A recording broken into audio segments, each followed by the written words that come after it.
So the next topic, I'll leave Heidi pointing nothing for a second, is, well, I'm gonna preface this a bit because I want to say a few things. Now, it's funny because I don't know. Actually, I'll start with my part. So there's a YouTuber. There's a certain YouTuber that I follow, and I followed him. I actually thought he did a thing on the Undertale fandom, but I couldn't find that video. That might have been someone else. But he does videos on fandoms, and it's usually anime related though. I thought he was like a video game. No, okay, yeah. Person. His name is RPG Monger, and his icon on the videos. I don't know if he's ever showed himself, but the icon on the videos is a Moogle from Final Fantasy, the Final Fantasy series, and I actually thought so too. And I was like, oh, maybe I missed his. Like, I didn't look him up more deeply until very recently, but I've watched him for about a year or so, and then more recently he did like some K-pop fandom videos. I'm like, oh, these are interesting. Now I mention this because this always bothers me when things like this happen, because I like to watch videos, read articles, read books, etc. on these kind of topics, and I assume, that the people know what they've done their research to know what they're talking about. And he's not the first. Not I don't want to call him out like he's the only one who's ever done this, but there are times when I'll read something and I'm like, that's wrong. A very good example is a book I am looking at right here. Let me see if I can pull it out without knocking everything over. God damn it. Oh, I already knocked things over. Okay. Knock everything over. Is this book. It's called Japanese Schoolgirl Confidential. It's written by Brian Ashcroft of Kotaku fame. So this book is not about idols, but it does mention idols. And it's full of errors. It's full of errors. At one point, he even calls Berry's Kobo a subgroup of Morning Musume, which is far worse than which is far worse than anything. Which is far worse than anything RPG Monger said, for the record. But my point to bringing that up is, automatically, right away, in my opinion, that almost invalidates everything else they do, in my eyes at least. I'm not saying everyone else is to be this strong, because I'm like, if you're not researching that, and I know you're not, then what else did you not research that I've been like following and reading about for like the past year? In the case of the RPG Monger, this guy, I don't know. I don't like Brian Ashcroft. He's bad. don't everyone go tweet at Brian Ashcroft. Hashtag Krusty Krab no fair. Oh God, we didn't talk about that. About oh no! Wait, let's save it for later. We'll save it for later. Krusty Krab unfair, I meant to say, by the way. But no, don't do that. Don't do that. Not that we have the fandom to take him down like that, but don't do it anyway. Well, but I do. Anyway, so he did a video, and it's funny because the way the YouTube algorithm works is I don't really watch him. I haven't watched him that much recently, so I haven't got an update for a while. Like, I know this video came after a dry spell, but I don't think I've seen a video from him in about 3 months. But I think he's uploaded one about a month ago. I just didn't catch it. I didn't see it. And I watch YouTube every day, and I always check my subs. But YouTube must have wanted me to see this and showed it. And I was like, it was pretty new, and I watched it. And I was just like, oh my God. So the video... goes in depth about idol culture and the idol industry, and it runs around the style of his videos. Now, let me pick apart this thumbnail, because Gonara had a very good point about the thumbnail. I didn't even think about that. Now, notice what's biggest in the thumbnail. There's three main things. That's the background. There's three main pictures there, and the biggest one is the stalker, whose name I can't remember off the top of my head. The stalker from Perfect Blue. And I feel that's very important, what we're going to talk about at our conclusion to all of this. I think that's very important. And then, oddly enough, the second biggest one is Momo Yamaguchi, who I don't think he knows much about. I'll mention that in a minute. And then behind her is the poster child for every video you ever want to talk about idols, because that's so sensational. No. Back up. It's the poster child for every single Western video done about idol. Yes. Because that's the one everyone wants to talk about. Now, we both have a crap ton of things to talk about, so let's just start moving into it. So, I don't want to show the video, besides because of what I already said, And I didn't want this to. I actually kind of want to do a reaction video separately. I don't know if I will because this might serve as it. We'll see. But is it a reaction video anymore? Because I've already seen it, so I don't know. But I've already seen it. I don't want to give him views. Honestly, it's not worth my time. You know. Now even with that blocker. Yeah. Now once again, I already kind of said my piece about like, oh, now I question everything I've ever learned from his channel. I want it to be said that I did watch him for, at the very least this year. I remember seeing him for the first time like sometime way back in like either December last year or definitely around ALA time, January this year. So anyways, I want to point that out there, and I don't necessarily bear any ill will towards him. I just think that this should be said. So the video starts. Now, he opens up by saying, you know, pop and then J-pop, and how J-pop is so different that they pretty much can't be compared to anything else. I agree. Now, before we go any further, Konaro, do you agree with this? That this is a pretty interesting point, because like a lot of things, sure, I guess it's pop, but I don't think all idol stuff can necessarily be straight up classified as J-pop. No, it's like honestly, I think of it as its own genre. Exactly. Like so I thought that was a weird thing. And for the record, if you ever go to a music store in Japan, this is backed up by the fact that these groups are in a section marked idoru, you know, marked as idols. Yeah, like so they have like an American section with all the American music, like American, and then under it is like American pop, American rock, American this, and then they have it for like, you know, Japanese rock, but they don't have like Japanese, they just have it like rock, and then they have it like with basic art and then or pop, and then they have like the Seiyu, anime, the TS section, and then they have it idol. Yeah, so even within Japan, it's a separate genre. So I found that so amusing that he makes his point to differentiate J-pop from everything else, but yet he doesn't differentiate. And here's another thing about him, like, you know, separating the two. Honestly, if you take the word J-pop out of his whole thing, like all idol stuff, and you insert it with, like, let's say K-pop culture or like American music culture, it just sounds like the same exact shit. Yep. Now, also, before we jump any further, I wanted to mention this too. And this is very much a hot take. As you can tell, this is live. I'm not going to cut any of this out. Even if I hope you don't cut anything out. Even if, because I do plan to do this, even when I cut this out as its own segment, like uploaded to YouTube separately, I'm not going to edit it. It'll still be up there with all of its potential flaws. So keep that in mind, because I'm pretty sure that before we go any further, not that we have yet, but we're probably going to say some stuff that's like, oh wait, we might have been wrong ourselves, but this is a hot take. And I actually don't have any browsers open, and I can't check anything right now because I'm streaming, and I don't have two screens right now. So anyway, so he moves on from there, and then he brings up another thing. He puts idol history back in the 60s, which arguably you can go kind of far back, but he brings up idol history there and brings up Johnnies.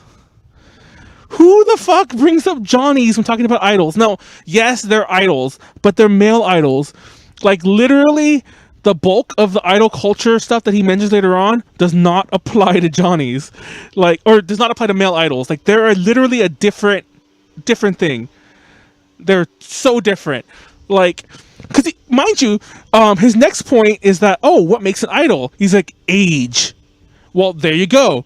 That defeats your whole starting with Johnny's argument right away, because Johnny's literally exists. I mean, Johnny's groups exist until they're not marketable or until they break up on their own. Because like Arashi's still around, and they're like in their 30s, I believe, like their early 30s, and SMAP was around until very recently, and they were still in their 40s. So no, you can't lump them together. Like, I just like, you can't start with, and it's even more poignant because he never mentions male idols again. So I'm like, then why did you start with them? Because that's not really where you start the idol story. I don't know. It was irrelevant, honestly. It was just irrelevant information. And it's funny because, like, which is actually consistent throughout this whole video. There's like a lot of irrelevant information. Now, a lot of this might be nitpicking, but I want to point out that there's a billion little things and there's several big ones. I think the Johnny's one's pretty big because that sets everything up a little wrong. So anyway, Oh my god. So then he talks about Momo Yamaguchi, and he mentions her as the first popular idol, which is very questionable. I don't know if I'd put it like, I mean, her as the first, but he mentions about like her he mentions like about like her flawless image or something like that. I remember he used the word flawless. I forgot exactly how he mentioned it, but I'm like, dude, Momo Yamaguchi literally, I don't know if you know who she is, Konara, by the way. She literally was known as like the idol with a dark past. Like it's kind of like Akira But that Nakamura. was like her marketing thing. Yes, though, right? it was. Like, That was the you know, point. Yeah, no, because we talk about her in the panel, yeah. 80s panel, right? Yeah. It's funny because like I'm like, dude, it's like that. Like no, the like that. She wasn't the flawless girl next door. No, she was always like the darker idol, the more She was mature known idol. for the edge. Yes. She was known for her edge. Yes, like Akira Nakamura, who came along later in the 80s, who we didn't mention, so it's not really worth bringing up here. But she was really popular in the 80s, like one of the big 80s idols. She kind of like, I don't want to say she modeled herself after that, because that really isn't the case. But a lot of her image is very reminiscent of Momo Yamaguchi's image. So I just found that very interesting. It's like, dude, you're already wrong right there. Like, did you actually look her up, or did you go to Wikipedia? I'm sure I haven't gone to Wikipedia, so I don't know for a fact. But like, I'm pretty sure her Wikipedia entry is just like a paragraph that probably doesn't mention a lot of her stuff about her music and what the songs are about and her perception, like the perception of the fandom. Now, this is kind of jumping ahead, but this has to be said. He acts as if Woda. Oh, by the way, he never uses the word Woda. Let me actually point that out. He only uses the word otaku, which yeah, we're otaku, we get it, but like that's still not the right word. Yes, and it's not. That's, as far as I'm concerned, that's not nitpicking. Sorry. Oh yeah, it was all over the place. All right, that's kind of why we're all over the place. Sorry, I guess I'll think with that. But that I feel that's not nitpicking there, because you might be like, oh, so he said otaku. Well, and for the record, I do know, for the people who might point it out, yes, Woda, or some people pronounce it Oda, is a shortening of otaku, but it's the accepted term for like an idol fan. And I know for a fact, if you did any research, that would have come up. Like, that's just you choosing not to use that word. I don't know why choosing not to use it. Again, because he and every other Westerner who does a video like this has an agenda to just make it look like wacky Japan. No. So anyhow, bringing up what I said, is he acts as if, it doesn't even act. He basically says like, oh, Woda and the idol culture kind of started in the mid-90s, like to bring idol culture back to the mainstream. That's not true. Now, Konaro, you've been on our panels when I bring up the 80s clip. My favorite clip of all time to show is a Seiko Matsuda clip where she's doing gosh, not Kazewaki Iru, I forgot the always Sango show. And if it exists on YouTube, I'll have a link to it below. I don't know if it still does. But that clip is from 1984, 83, I think it's 83. And it shows very, very like modern looking Woda in the audience. You know the video I'm talking about? Where they're doing, and like they're doing the calls, they're doing the chants, they're wearing hoppy coats, they're wearing headbands. They look like they're like, you know, from a time machine, because that's the exact way they still look now. And they're all older men. I mean, it looks exactly like what you see in idol culture now. And this, and I'm like, dude, they've always been there. Now, I think part of the problem with this is, and I mentioned this a lot, I mentioned this a few times in certain panels, like the 80s ones, a lot of performances that survive now, like on YouTube, on video sharing sites, a lot of the performances that survive are from like award shows, or from like television things. And a lot of those had like studio audiences that weren't really there to see her perform, or see, not her, but to see like a group perform. A lot of them were there to see the show that they were on, or whatever. So chances are you won't see as many Woda, you know, in these kind of things. You do sometimes, but there are countless other videos. Konar, I'm sure you've seen them. When I used to do a Throwback Thursday thing in the Kaifu group that we mentioned earlier, I used to do a Throwback Thursday thing, and I would always find performances that had chants. Because I'm like, look, there were Woda in the 80s. That's always like my favorite thing to point out. Like even the basic bitch on Yanko Club Seifuku video that's on YouTube has a little bit of chanting in there. It's just like, dude, and like that is like the basic of bitches 80s idol video. Let's be real. Like it just oh, and he uses that clip. And part of it, it's like silent. Watched it. It just like it threw me off. I'm like, dude, like they've always been there. It's like they didn't just magically appear and now they're being marketed to. No, they were always marketed to. Now, this isn't in the notes. This kind of takes me to something else, but it's also very unfair to say, especially about AKB48, who he talks about a lot, or about all the big names he mentions, because he only mentions the big names. So it's really of course he does. So it's really unfair to say that like they're marketed solely to the WOTA, because they're not. Oh boy, am I a male? Boy, I better check my pants. No, like especially the big groups, the AKB48s of the world, and the Morning Musumes of the world, the Hollow Projects of the world. Okay, can I also be honest? Yes. Because like nowadays, when I like look up like live video and whatever, like especially dome concerts and like concert hall concerts and everything like that, I actually notice a really, really big amount of female fans. Yeah. Like. Even when they're doing like how they like sometimes they go around those little carts and everything. Mm-hmm. When they like shine the light on them, you can see sometimes the fans. I always see a girl in there. Don't tell me they're just marketed to men, because here I am. Yep. And here I was 10 years ago. And another very good point to that, because you can already mention yourself, is for if anyone follows us, like A to J Connections, if anyone follows us, you know that.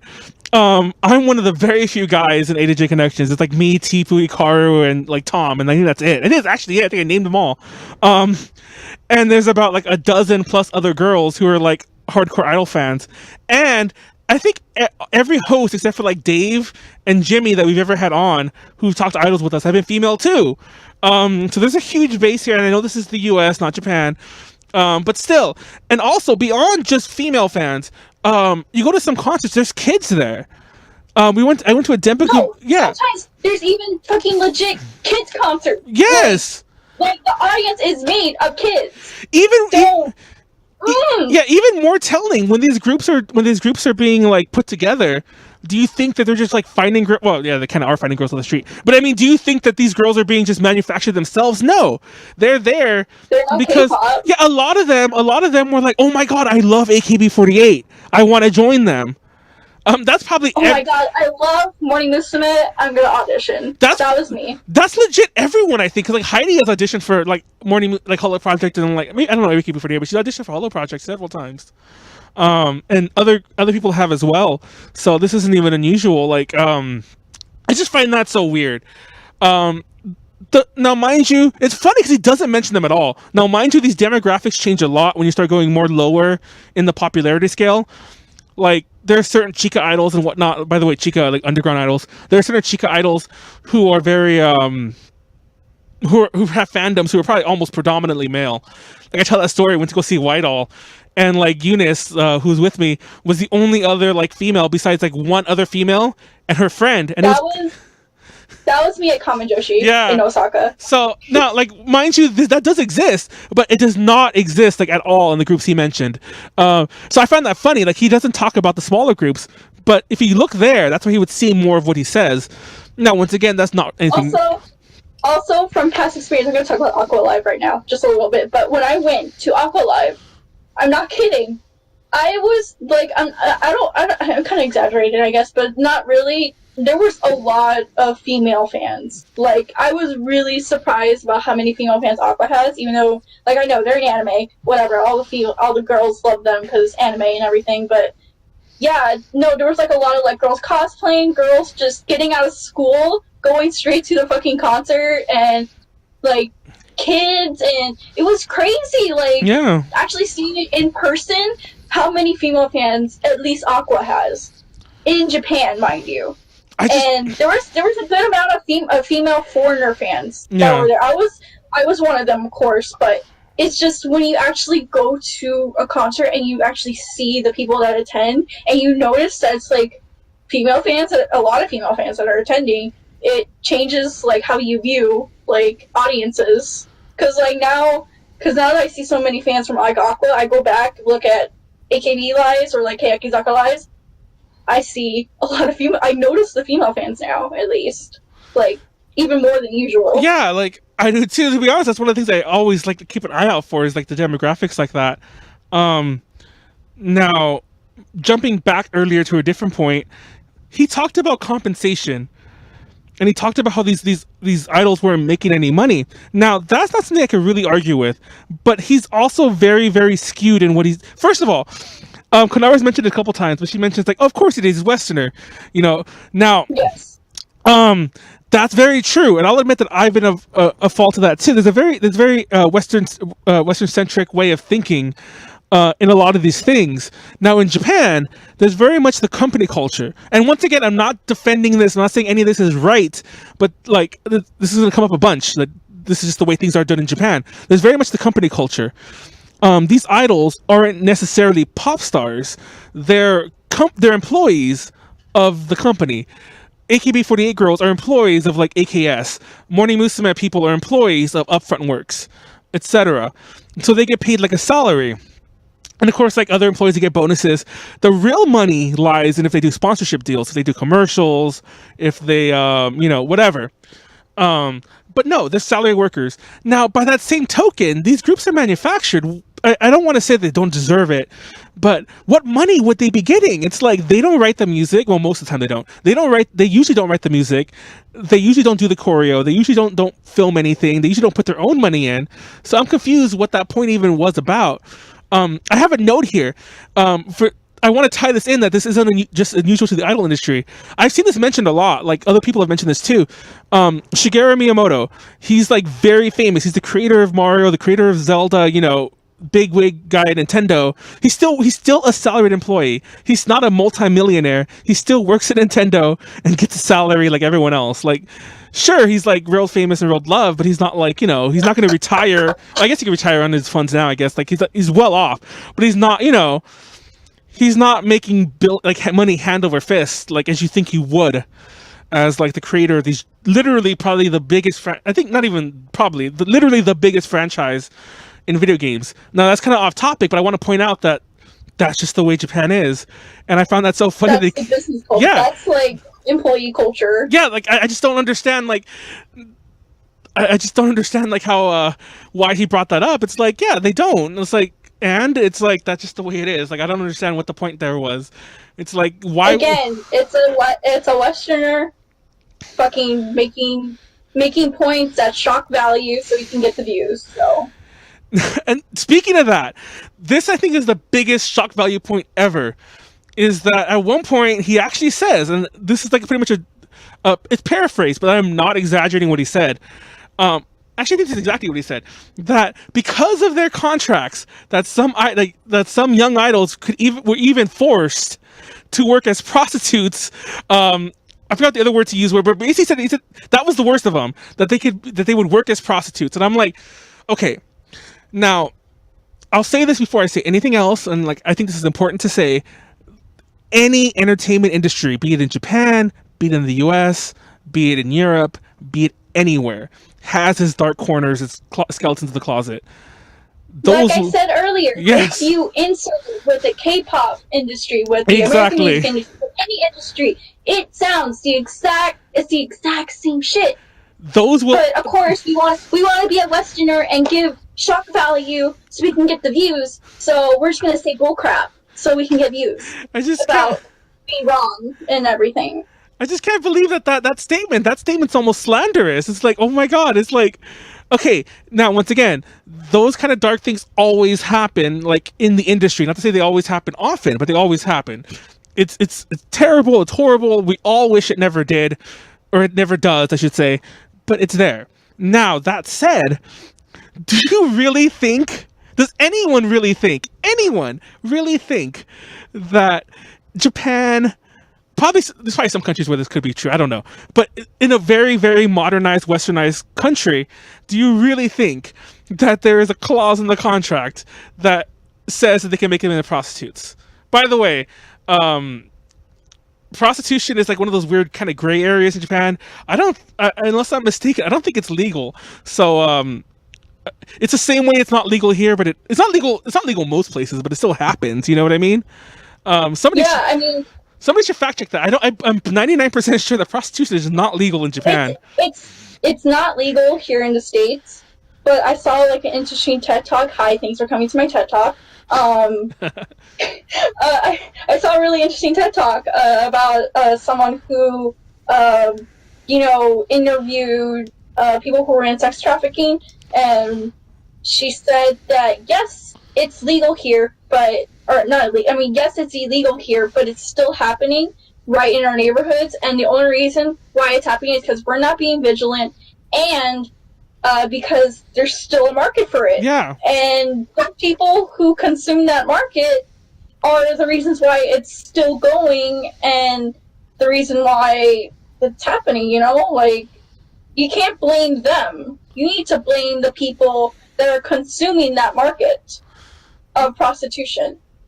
Now, like, I have a feeling that this is his way of addressing some things like the Okada Yukiko thing, which for the record never had a proper explanation, but I think it's just his way of addressing some of that stuff. That's a whole nother kind of worms, a much longer topic that I'm not going to go into here. If you want to know more about that, look it up. Or I'll have a link to there's another video somebody did, I forget who it is, another YouTuber did on the topic. I'll point that out to someone. But it's another dark scandal about like an idol who committed suicide. And one of the things that was thought to have happened was that, her manager was like, I guess you would still call it like, like rape or assault or whatnot, but like, more like coercion. That's the word I'm looking for. Yeah. So things like that happen. It's fucked up like all hell. I'm not going to try to defend that, but that exists in all the entertainment. It exists in all the entertainment industry. Now, he also mentioned like stuff like hostesses and like prostitution, whatever. Maybe he means like some of these idols, and a lot of these idols do end up in like in hostess clubs. A lot of them do end up in like in adult video, like porn, but a lot of that isn't so much within their agency. It's like, oh, you're done, like for whatever reason. It might not even be you didn't sell. It's funny because he makes a point later on where it's like, oh, well, after they leave, what are they gonna do? They don't have any skills. God. It's like, I hate that point because, yeah, they become actors and actresses, like he says, but there's a lot of successful people, idols who have done shit like outside of being or after they leave. There are but of course, white Westerner doesn't want to admit that. As a matter of fact, like, don't get me wrong, I don't keep an eye on all idols. Like, I don't know every single idol what's happened to them all, but there are far more success stories. Not even success stories. There was just far more like normal stories after an idol stops being an idol that he seems to think there are. It's like, yeah, some of them just go back to normal life, but it's like, yeah, so it's like they might go back that's to. Fine if they go back to normal life. Like, what's so wrong with that? Yeah, like oh my god, they wasted all this time and then they just go back to normal life. How scandalous! But a lot of them do move on within the entertainment industry. Maybe they might not become singers because like or like musical artists in their own right, but a lot of them go on to modeling. There's a whole thing. I talk about this all the time, like in our panels. The talent, the talento, the talent. It's literally the word talent, but just katakana-ized. They're like the people who are just like the celebrities, like the Japanese equivalent of like the Kardashians or whatever. Like, that's a horrible example, but you know what I mean, as in like the people who technically aren't doing anything, but they're still famous, and they're kind of still around. What they did in the past. Yeah, right? that kind of nonsense. So so those kind of they'll be on TV. They'll have their own little show type things. A lot of them move on to variety shows or to like daytime talk shows or whatever. I don't know. I just find that last point that you mentioned so odd too. I don't know. There's just so much wrong here. Let's see. There's some other points. Oh, there's still more. Yeah, there's so much more. Now, I don't know if he'll ever watch this or not. I hopefully he does. I hope he does. It's going to be long, obviously. Just letting you know. So it's a lot. It's a lot here, but I don't know. Oh, just to just to point out, just to close out the earlier topic, I have some more notes there. Even if prostitution itself is not illegal in Japan, which I think it is, but even if it's not, forcing someone into anything, including prostitution, is. And I just find that so fucked up, slanderously amusing that that he And he doesn't say like, oh, some have whatever. No, well, he does say some, but he doesn't like fence in what he's saying. He doesn't like, kind of like leave. He just straight up says that, Again, some are forced. It's an irrelevant fact. It's just like, oh my god, like that's not a fact. Like show me. Again, it's just more shock value information so it can get views. Like, I don't know. Anyway, so leaving that, he mentions the band boom, which is a thing, but I just found, like, I'm not going to go into what I was talking to Kanara about earlier, but it's a thing that I just found that was an odd point to mention. It's because at one point he talks about like the idle periods, but then he just stops. Like he mentions the golden age, which is very funny because like most people, when I mention the golden age, I don't know if there's any comments in his video. I haven't like read through them all, but like there's an author, Hiroshi Aoyagi, who wrote a book called Island of 8 Million Smiles. I love that book. I recommend it. It's probably pretty expensive, unfortunately, because it's a university press book, and I'm sure it's long out of print. But most of what we know as classifying idle periods is through him. He's the one who kind of like, and mind you, in English, I should say, because this kind of stuff existed in Japan. Like people study this stuff, believe it or not, like as a thing, as a like anthropological type study. But most of what we know as the periods come from him in English. Like he calls the period of the 80s the golden age and so on. Now, a lot of idol fans actually in the West call that the silver age for some reason, and I never know why. Fun fact, we have a series. I think I know why. It's because they call the show the other period the golden age, like the pink ladies and the candies and whatever, the Momoe Yamaguchi. Yeah, exactly. Now, Martha, Konaro's partner in crime with with Texas Idol Festival. Yes, we're in Tokyo Idol Festival. Tokyo Idol Festival with Texas Idol Festival. So, her partner in crime has done several idol history videos with A to J Connections. I'll have a link to those below too. But even when we were discussing them, because like we briefly talked about outlining what we talk about, I don't think she ever actually like thought otherwise, as far as I knew. But it was brought up, like, oh, do we call this a silver age or the golden age? I'm like, no. I always call it, the golden age, and then the period before that, I call it the Showa era idols, even though technically most of the golden age. That's how I know. Yeah, even though technically part of the golden age was still Showa era. I used to call it like the proto idol period because, like, technically. Not to jump back on that point. Idols really start as we know them with Seiko Matsuda. 1979, 1980. I forget when her debut was exactly off the top of my head. That's when idols really started. That's where the idol story really picks up. Everything else before that was kind of, it was there, but anyway. Sorry, somebody messaged me. That's so rude of me leaving my phone on. But anyway, so. Okay. So, Manuel? What? So? Oh! Anything else? Yeah, there's a lot more. So the band boom... There is a lot more. So the band boom, all I had to say was that was a very interesting point to bring up, but it doesn't go much into it. This is nitpicking. I always point out that the better thing to talk about is, like, the band boom really is like, what's the word? Personified by the visual K boom. And it's also unfair to talk about idols in this period by not talking about the band idol boom.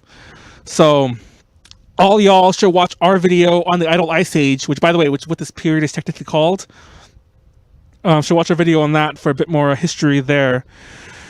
Now, this is the part where he starts getting weird in the 90s. He acts as if idols before were like these like squeaky clean girls up here who always like, who were like unobtainable people who are always like above you, because he talks about the 90s like, oh, there was a big shift, and now that they were basically like they're trading these girls who could be you, who could be like the girl next door, who have personalities that are are you. No, it's always been like that. There was nothing different. Onyanko Club literally pioneered the idol group, which he didn't mention at all. Like, he shows a clip of like the Sailor Fuku thing, and he doesn't mention Onyanko Club. Oh, does he? Actually, I don't know if he did. He might have, actually. Anyway, doesn't He matter. might like for 3 seconds. Yeah, he definitely didn't go too in depth with them, which is funny because he focuses most of the video on AKB48, but doesn't mention the Onyanko Club connection at all, which is so unusual. But like I was saying, Again, white Westerner. well, I don't know if he's white for the record. Oh well, the way he thinks makes me think so. So anyways, Westerner. Ignorant Westerner, I think is a better way to put it. Ill-informed. I don't want to call him ignorant. Ill-informed. So the Girl Next Door image was like super popularized by Seiko Matsuda, by countless other idols I can't think off the top of my head. So it's just like, I don't know what he's even talking about there. Malotaku. Oh my god, I don't know. Anyway, at one point, let's jump into the bigger parts about AKB48 and Michan and all that nonsense. So he talks about AKB48 like as like being like the big, like, you know, the big idol group. He does mention Morning Musume. I feel like he should put more emphasis on there. But anyways, AKB48 was not the overnight success that he kind of like makes them out to be. They had many years of like middling. They were still popular, but like, you know, middling success before they really like blew up. Now it's also unfair that he kind of mentions them as if they're this idol thing. They are literally the biggest group in Japan, period. Like, almost all the records set by every other artist before them, group or solo, has been broken by them. It's ridiculous. And because they're so big in Japan, which by the way is the second biggest music market in the world, they are really big on the you know, the overseas stage as well, especially in Asia. Obviously, they're sister groups. Now, speaking of sister groups, there was a part where he numbered them. Which, by the way, there's a very easy way to find out how many people are in the group. You could look it up right now. I didn't, unfortunately. I meant to before we started, but I didn't. But I don't know why he uses a figure for 2015. But there's easier ways to find current membership. I think it's like 115 now. It's actually lower. But anyway, but that number's really hard to count because some people, like depending on who you talk to, won't count certain people. You know, like certain, you know, groups or whatever. But anyway, that's neither here nor there. But he talks about 2015. He talks about all these other groups, and at one point he shows like SDN, JK. I don't know if it's JKT, but I know that pissed me. It was so funny because he showed. Let me rant for a bit because it's not that hard to go on Google and be like current AKB48 groups, and it'll bring you a list. Where is SDN48 on there? Where the fuck is SNH40 even though they don't count anymore? He actually does mention SNH and SDN. He mentions BNK, which weren't even around when he talked about that. But he doesn't. There's so many mistakes in that whole thing. I was just like, oh my god. I don't know why. As an AKB fan, I am so offended that this is a roast now. I want to roast him so bad. Not to jump ahead, but Ant in the chat mentions he doesn't mention Baby Metal. He actually does mention Baby Metal, but he does. He mentions them as like the. No, you go. No, oh, you can go and say it if you're gonna say it, because my problem he mentions them as like the technically alt idol. Yeah. Like, not following the image, like.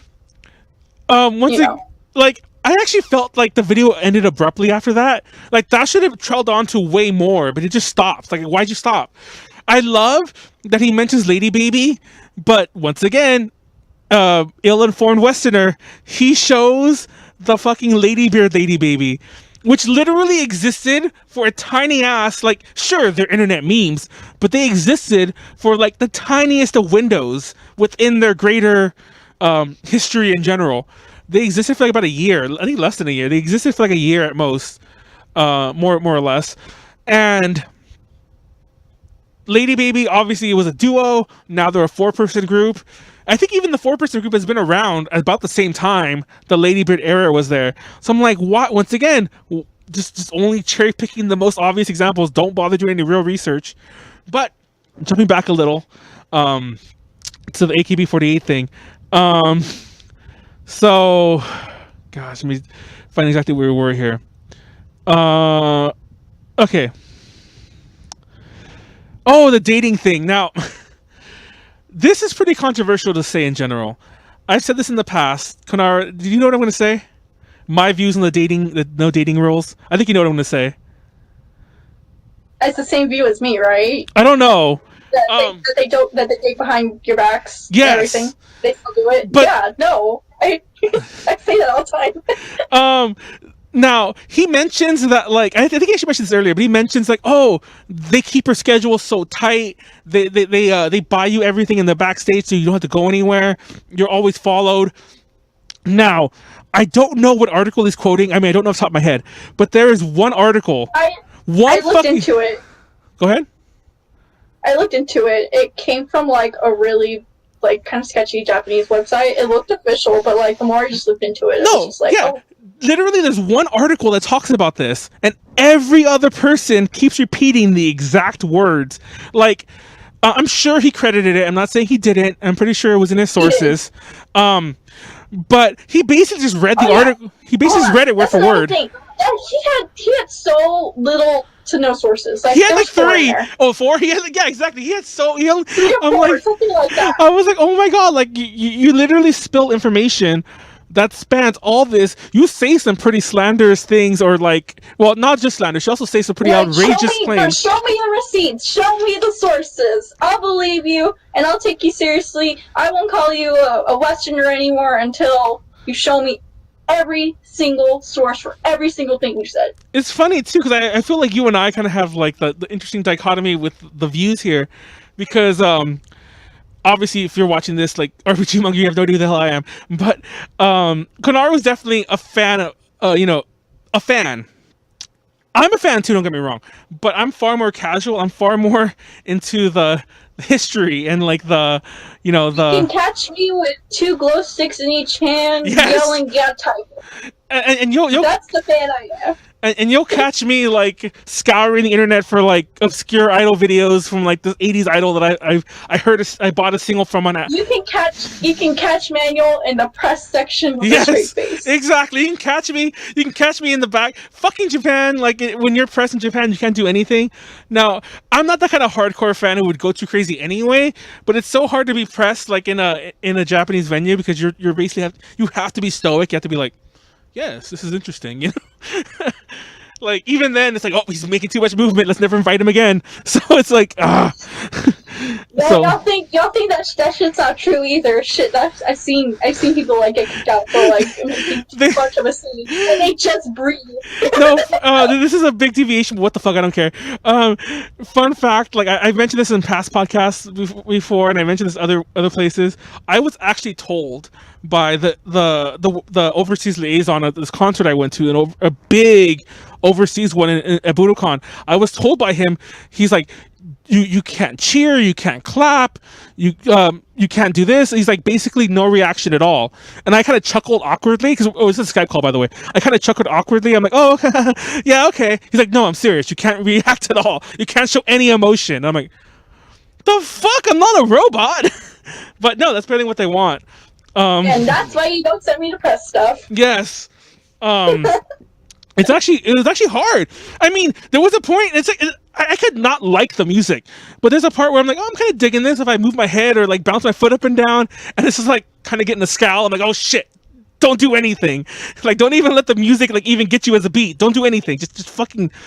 It doesn't. See, if you send me to groups that I don't know or I don't like, I'll probably be okay. But if it's like AKB or like Aqua or like Wake Up Girls, which I'm trying to go to Wake Up Girls Final Live in February, really like trying my hardest too. But yeah, if it's like hype groups that I like, I'll be like, I can't do that. But if it's like casual groups like Color Point or like, you know, just like a basic group, I'll just be like, okay, that's fine. Like I saw Tsubaki Factory. Did I? Oh yeah, I didn't mention that. I saw Tsubaki Factory in Tokyo Dome. Yeah. Not inside Tokyo Dome, but like outside. We're in like the mall area, like the Tokyo Dome City Mall or whatever. Well, like, and like the stage that's outside. Oh, they were performing? Yeah, they were doing a promo live for their first album ticket. I went to do handshakes with them, actually. I have a ticket for a handshake event right here. Oh my god. No, I think I've told you. Their album. If you go to any big concert in Japan, I mean, I'm sure you saw the Tokyo Dome. A lot of times when the concert lets out, there'll be other idol groups, or specifically when they're idols, But I've seen it with VK groups too. There'll be other idol groups that kind of like sprinkled throughout the exits who are like handing you out their flyers or whatever for like their events. I didn't see that. Oh my god! No, yeah, because I just rushed out of there because I was like, I'm tired. My feet are killing me. I'm hungry. I need a katsu in my belly. I'm gonna go back to my hotel, eat, and pass out. That was me. Oh my god! I was just focused on getting home and eating. So anyhow, actually, just jump back to what I was saying real fast. At least finish that point. Is that everyone keeps quoting that, and he did too, almost word for word. But two things. One, I don't really know how legitimate the source is on that. But two, more importantly, that could be 100% true. But that's one person. That's probably one idol, one agency, and they're probably small. This probably isn't anyone big, who are like who are saying this. And I just. To be honest, I can see that kind of shit going down like a small agency. Yeah. But definitely not in a big agency. Do you really think they're going to devote so much time? Exactly. To keeping that? How the fuck would you? Do you really think they're going to put so much money when they can be keeping that money for themselves? Yeah. By his own admission, AKB48 has hundreds of members, and that would not maybe not hundreds, but over 100 members.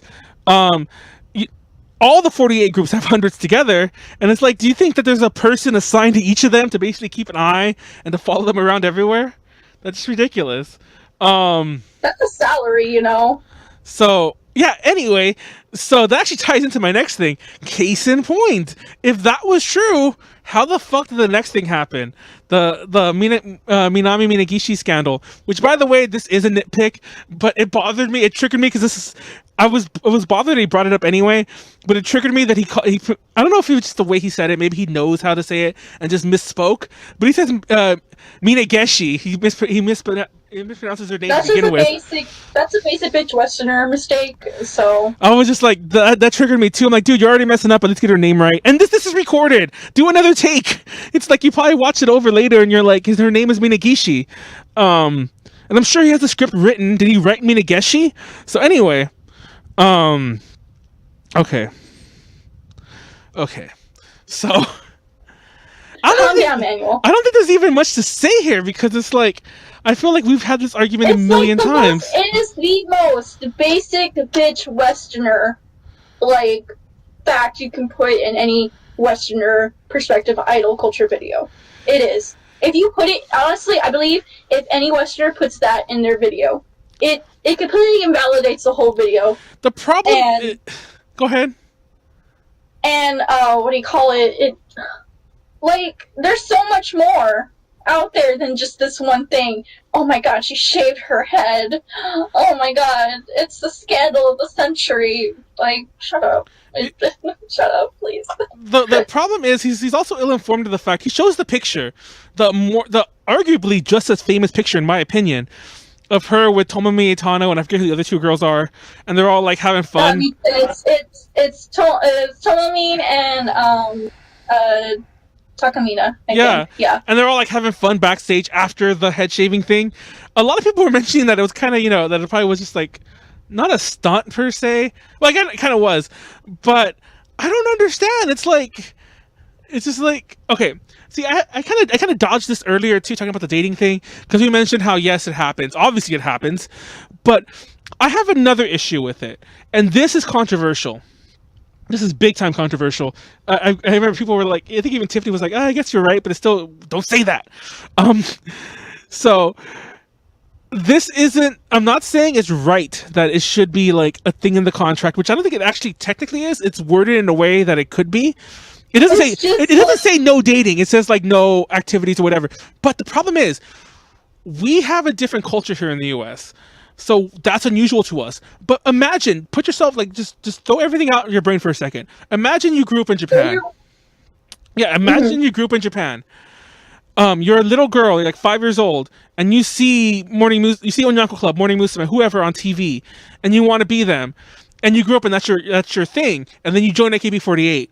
That's a whole different experience than somebody who did the same in the US. Now, I say this because even if you don't know it when you're 5, you know it at some point as you're growing up, that the no dating thing, you see a scandal, I'm sure, at some point in your in your youthful fandom, at some point, you know, culturally, this is the way things are. Wrong or not, I'm not saying it's right, but you know that's what this is. It looks, and even then, like, they still date behind, like, their agency's back. It's all about keeping it secret. And exactly. Honestly, I will protect. If I see like, let's say I see, let's see, Okada Nana, because she actually said, like, she's a lesbian and everything. She announced that she's gay. If I see her out there with a girl that she's on handsy with her and everything, I'm gonna keep my mouth shut because I want her happiness and she is good. Okay? No, I just leave them alone.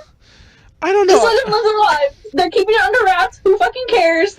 Even then, blowouts do not care. Like, I don't know if anyone has noticed. Like, in the end, like, Japanese society really doesn't care. They're just like, okay. Like any fandom, you're gonna have the one fan so be like, oh, I'm never gonna support her again. But like the rest of the majority is like, we support you, we love you.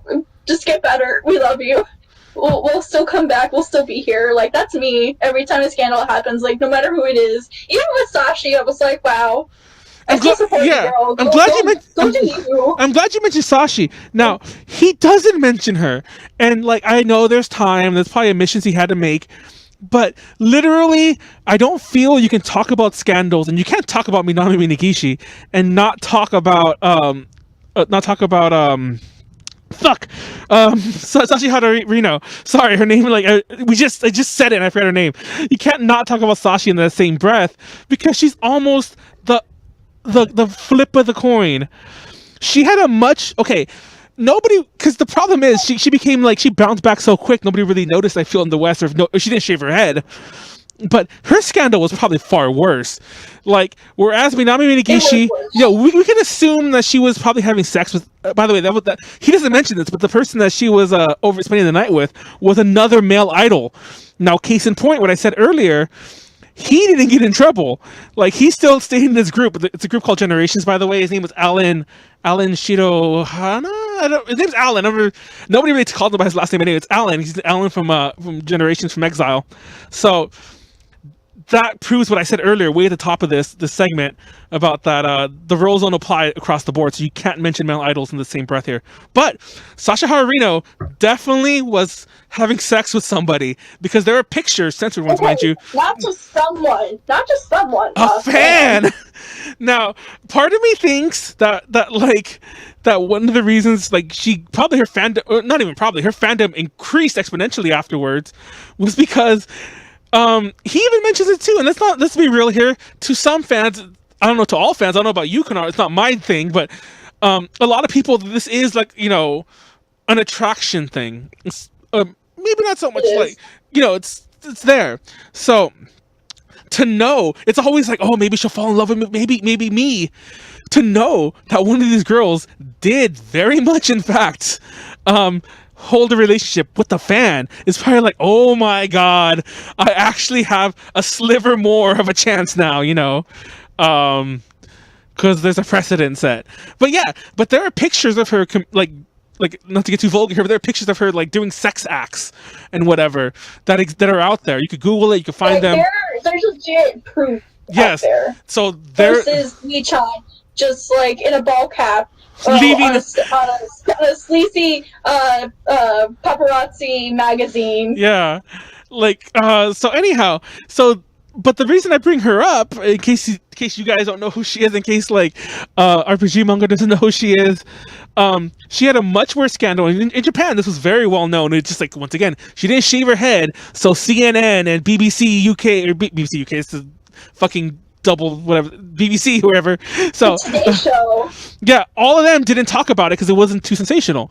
Like, oh, it's just it's a sex scandal, but it's not like, oh my god, she shaved her head. But it was much worse. But not only did she recover, and she had a much similar punishment, by the way. She was also demoted and all that stuff. But oh yeah, no, that's another thing too. He said that she left the group, and I'm like, bitch, no. They both pretty much like have recovered, but Sashi recovered almost immediately. And not only did she recover, but she literally became, like, arguably, not even arguably, because votes are what really matter, she became the most popular member of the group period, for several years.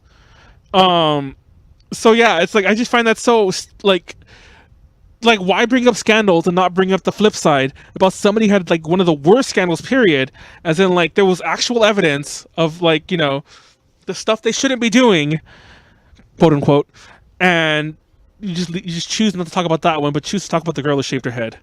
I don't know. That was stupid. I'm telling you, it's just shock value. It's just Western shock value for views. Now, for the record, he mentions like the glimmer of hope. Now this is kind of a little. It's kind of also a little like it's kind of weird to bring this up. Like, I guess you want to leave everything on a good end. He mentions the glimmer of hope, and he mentions that 2016 case where they tried to sue an idol, and we don't know who it was because the names aren't mentioned. The management company tried to sue an idol for the dating thing, and she won. And she won, and the judge was like, "You can't deny them their happiness or whatever."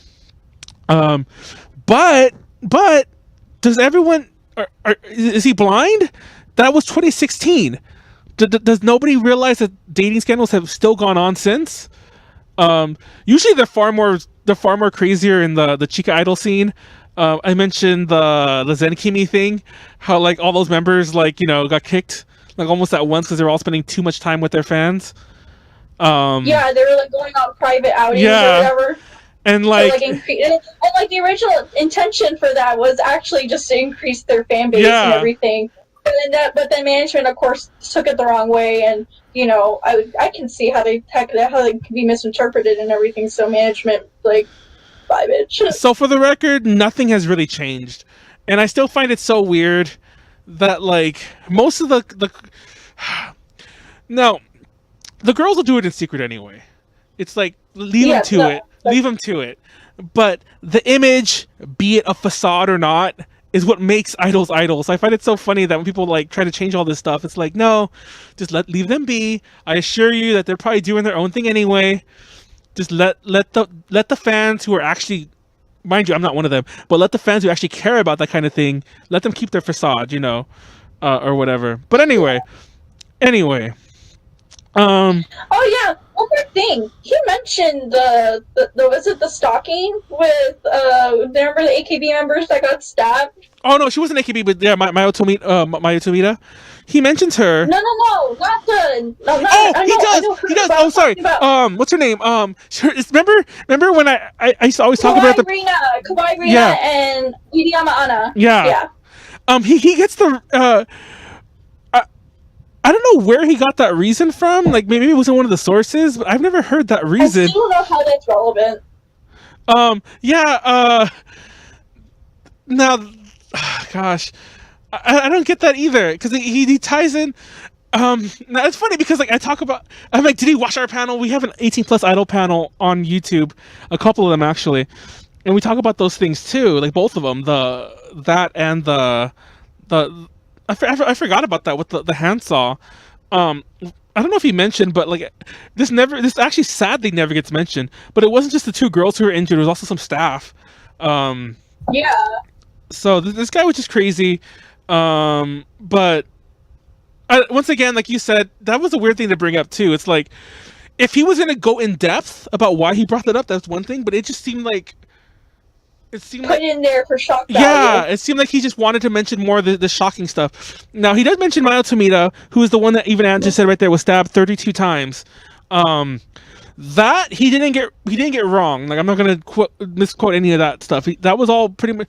Yeah. Now the funny thing about that is there's not much info on this story, and the reason there isn't much info on this is.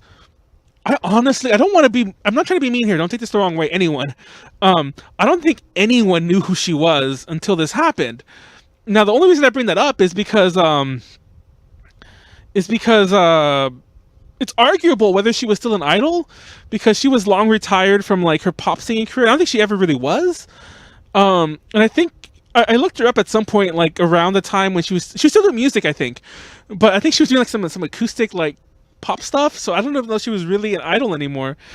Once again, yes, that's horrible. Yes, that's sensational. I understand why you probably want to bring it in there, but it's not really. And it's funny because I just told you that I bring it in our panels, but I even mentioned it there that it's more to talk about obsessive fans and stuff. Not so much. It's not really tied into anything idols. if he's gonna bring that up, because it's so trivial. Like, I bring it up in a 90-minute panel because I have all this time in the world. He brings it up in a 15-minute video. Like, there's more important things you probably should have included if you're going to include that. You know, if you're going to leave out other shit, leave out that and put in something else more important.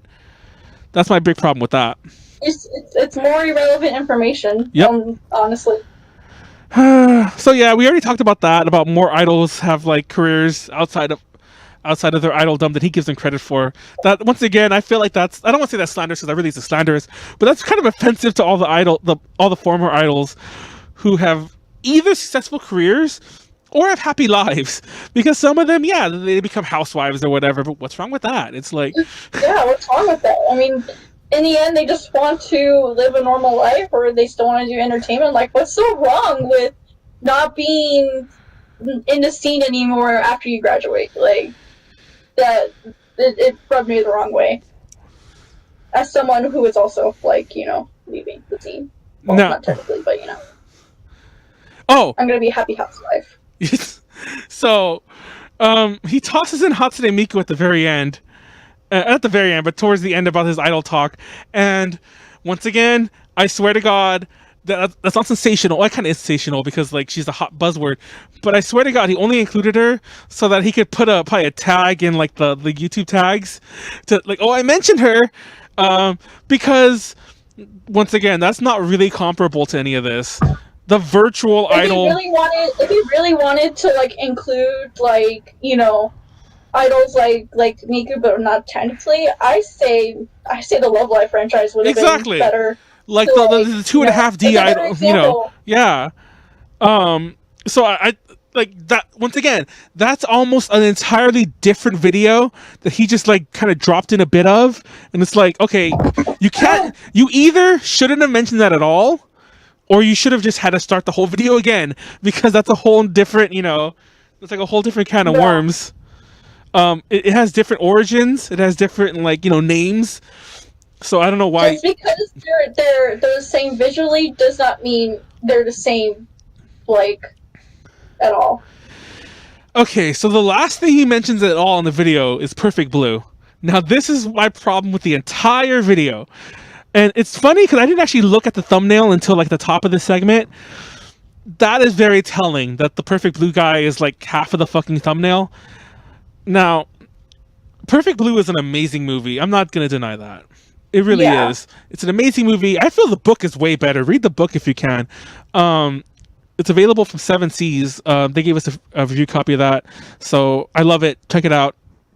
Mild plug? I don't think it is. They didn't pay us, but just mild plug. But I still loved it. Anyway. Send it to me. Yeah, Max loved it too. I was talking to Max about that too. Anyway. Max is Perfect Blue in general. I don't know why I brought up Max. That's a whole other story. Max is Perfect Blue. Yeah, Max is Perfect Blue. RPG Monger. If you want to follow somebody who like personifies like what's her name? Kirigoi Mima? Mima Kirigoi. Yeah, follow Melancholia on Twitter, on YouTube, on Facebook. Follow Real Idol. Yes, and if you love Perfect Blue, you'll love her. But anyway. So that's neither here nor there, but do follow her. But I love Perfect Blue. I think it's amazing. I also think it's a very good look at the idol culture. Like, we also do a 2D. I don't think you've ever been on this one, but we do a 2D idol panel. Yeah, we haven't done it in a year, I think. But I think a version exists on YouTube, but we've done it like 10 times. But let's do it at Fanime. We should. It's always popular there too. So we have a 2D idol one, and I like to not center the whole thing, but beyond the history and beyond the Love Live and the Idol Master and the so on stuff, I like to have this segment in the middle where we talk about Perfect Blue, because that does, like, you know, talk a lot about idols and about, like, you know, the dark side of idols and so to speak. I agree, but that also is very sensationalized. It's basically the equivalent of the TV movie version of a real life event. You know what I mean? Yeah. Like, you know the Britney movie? Like the Britney Spears movie? Oh my God! Yeah. That's how I compare it to, honestly. So that's my problem with that. It's like, it's almost, okay, now, once again, I'm not saying that, unlike the stuff he said, I'm gonna like, preface everything I'm gonna say and fence it all in by saying that I'm not saying this is what happened, but in my opinion, after watching the entire video, and I watched like 3 or 4 times in preparation of this, I didn't watch it today, which is why some of this isn't as fresh. I watched it like yesterday, right before the podcast again, but I was really busy this morning. This reschedule happened last minute, but anyway, what's I getting at here? So, I honestly feel that he went to the summer re-release theatrical thing. He went to go see Perfect Blue in the theaters, loved it, saw how dark and shady idol culture is, came back home, and started work on this video. That's honestly Honestly, I'm pretty sure that's what happened. Because I mean, basic bitch Westerners, you know. Because like he closes it, he never mentioned Perfect Blue before. He never mentioned it before, but he closes it by showing it and telling everyone else they should go see it. And I want to say the first link in his there's definitely a link in there somewhere to a Perfect Blue thing, right? I might be wrong. I don't know. I'm not giving that. Yeah, I'm not going back there again. I might be wrong, but he closes it with it, and I'm just like, what? It's like the ending is so weak. He talks about baby metal, but doesn't go into the alt idol thing. He talks about Hatsune Miku, but doesn't talk about 2D virtual idols. Once again, I agree, time, but don't mention them because they're like whole different cans of worms. You don't bring up giant explosive topics and just move on from them immediately. Then he brings the Perfect Blue. It's like, what? And it's just like, is that where you got all these notions from? Is that where you got this entire video idea from? Which I think that's the case, by the way. It's ridiculous. I don't know. With that, are we done? Yeah, I was about to say, I'm actually really tired. That tired me out. I still gotta talk about Aqua and Factory. There's still more stuff. Don't get me wrong, we're not done with the podcast, but I think we're done with this topic. I want to wrap it up. I want to wrap this topic up. Go ahead. Because I'm a roasted toaster. So, in the end, this video is just another Westerner looking into idol culture with Western views.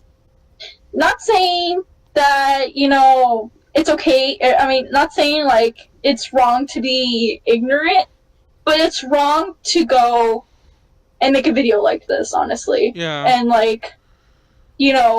coming in from, because there's so many issues. Yes, I agree. There's so many issues with idol culture and everything, from shitty stalkers and shitty management, shitty this, shitty that. We accept it. It's part of the thing. But just like with the other, with American music. Oh, by the way, I want to bring up this point. So he mentions the dating ban. Did you know that sometimes here in America there are fake relationships just so they can get popular? Oh, Isn't that the same as exactly. a dating ban? Yeah. It's the same thing. So anyways, okay, back to my TED Talk. Yeah, honestly, this is just another Westerner. Probably, of course, looking in with a Western view. And he lost all credibility in anything, honestly, and yeah, thanks for coming to our TED Talk. See ya. Yeah, and with that, like Konaro said, I felt that it was when I first saw the video, I'm like, no, maybe no one's gonna watch this, but it's been shared through idol groups, mostly positively, which is scary. I can't say that word, but you know what we're trying to say. Exactly, and it's funny because some of my, I don't want to judge them, but some of my more stereotypical WOTA friends, you know the type I'm talking about, who live with the stereotype. Nothing wrong with that. I love them. They're awesome. And the idols love them too, I'm sure. So anyway, a lot of our stereotypical WOTA friends who are pretty much, I don't want to say they're demonized, but they're kind of talked down to in this whole thing. Oh, you didn't mention Exile. So they're kind of talked down to here, and they were sharing it. And I'm just like, what? It's just like, I don't know. Did you watch the whole video? And what bothers me is I wonder how many fans are just fans, quote unquote. How many people who don't know, the same way I was. When I watched this video, there was when it first came out, I saw wow, idol culture's so creepy. I'm glad I don't support that kind of industry. It's so creepy. Ew, gross. Japan's so creepy. That's the thing too. Westerners needs to stop with this wacky, creepy Japan agenda. It's honestly racist at this point. That's it's a really strong thing to say, I know, but this is my view of it. I really think of it as a racist thing at this point, because Japan is not wacky, kooky, crazy all the fucking time. It's not. That's what Westerners perceive it as, and it's a very toxic mindset, and I think you should stop. And honestly, I want to say this video is really, really racist, because he has that whole wacky, crazy, kooky Japan, like, kind of agenda mindset throughout this whole video, just to make it look like, you know, so he can get views, because it's shock value. That's all he wants, is a shock value video that talks about wacky, crazy Japan, so he can get a couple of views. And honestly, he's getting them, and the fact that it's getting positive reviews is really it's disheartening. Scary. It's disheartening that people actually agree with this, that you view Japan as a really just creepy country, and it's wrong. Honestly, on all levels. I think really bad. I honestly don't. I can't talk now. I'm so like mad. But yeah, thanks for coming to my TED Talk. You're racist if you think this is like. And of course, I'll have a link to the video below too. Once again, I want to reiterate that this was very clearly a hot take on the issue. Like, I had notes. Konaru kind of didn't. I don't know. She had her own thoughts. I didn't have notes. I already had. Yeah, I wrote some quotes as I go. To be fair, it looks like I looked at my notes a lot. I actually didn't. That's what every so often when I jump back, it's like I'm like, oh shit, let me look at my notes. Make sure I didn't leave anything out. It's because hot things like this really make me like want to talk. So yeah, so for the record, it's wrong. I just want to put it out there, like, you know, because if he does say this, there might be another rebuttal, or I hope he does. I don't know. I'm unfamiliar with that kind of like YouTube stuff. I don't know if this even qualifies as it, but if that happens, just keep in mind, if you take things out of context, please at least, I don't want to say be nice, but at least point out the fact that this is a very hot, unrehearsed take. So anyway, that's that. Catch us on Saturday. I'm going to announce this again later. We're not done with the podcast. But go ahead. Manual. Yes. If okay, this is actually a call out to him. Like, RPG, whatever the fuck your name is. Like, okay, and manual edit. So it like zooms in right here. You see this? This is my handle. This is my handle on Twitter. Tweet at me. I will fight you. I'll put you there. Because I have to edit this anyway. Yeah. At Milky Kitty Chew on Twitter. Fight me. I will school you. Thank you for coming to my TED Talk. Tune in on Saturday if you want to hear Heidi's take on it, which I'm sure will be much lighter, but and it won't be as long. Because but I definitely want to talk to Heidi about some of this, because she lives in Japan and she's actually does idol activities in Japan. Yeah, she's in the industry. So also I want to point that out too, as my final thing, in case you don't know who we are at all. We've worked in the industry, both obviously on the press side. I and some other members of us, some other ours have worked on the industry side, bringing guests over, working with management directly. We have members who actively have been and currently are actual active idols in Japan, so we know what we're talking about. I probably should have said at the very beginning. Oops, here it is. We know what we're talking about. This isn't coming out of our ass. This isn't poorly researched. That's that. Moving on. If you want our like credentials, a2jconnections.com. Yep. So moving on. Just move on.